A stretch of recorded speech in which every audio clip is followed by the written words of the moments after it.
എന്നിട്ട് എൻ്റെ അടുത്ത് വെച്ചു തന്റെ പീരീഡ്സ് ഒക്കെ നല്ല കറക്റ്റ് ആയിട്ടാണോ പോകുന്നത് എന്നൊക്കെ ചോദിച്ചു. ഞാൻ പറഞ്ഞു എന്തേ കറക്റ്റ് ആയിട്ടാണോ പോകുന്നത്. അന്നേരം പറയാം ഇതൊക്കെ ഉണ്ടെങ്കിലല്ലേ നമുക്കൊരു മൂഡ് വരത്തുള്ളൂ, നമുക്ക് സെക്ഷലി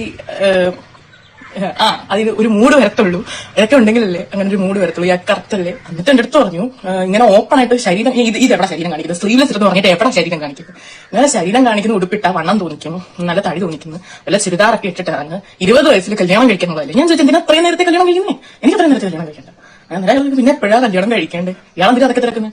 എത്താറായപ്പോഴത്തേക്കിനും അയാളെന്റെ അടുത്ത് പറയാം ആ കൈ ഒന്ന് പൊക്കിക്കുന്നു.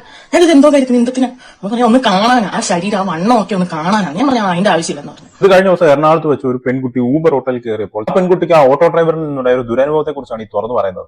ഈ കാണുന്നവരാണ് ആ ഓട്ടോ ഡ്രൈവർ. അവൻ ആ പെൺകുട്ടിയുടെ പീരിയഡ്സ് എപ്പോഴാണെന്ന് അറിയണം, പെൺകുട്ടിയുടെ പ്രായം അറിയണം, 20-ആം വയസ്സിൽ ആ പെൺകുട്ടി കല്യാണം കഴിക്കണം, എന്നിട്ട് ആ പെൺകുട്ടി കൈ രണ്ടും പൊക്കി കാണിക്കണം.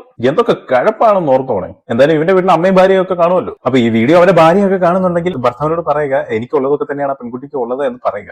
എന്തായാലും ആ പെൺകുട്ടി ഇവന്റെ സമൂഹ മാധ്യമത്തിന് മുന്നിൽ കാണിച്ചത് വളരെയധികം നന്നായി. കാരണം ബാക്കിയുള്ള പെൺകുട്ടികളും ഇവന്റെ ഓട്ടോയിൽ കയറാതെ രക്ഷപ്പെടുമല്ലോ. ഇമാതിരി കടിമൂത്ത കുറെ എണ്ണം.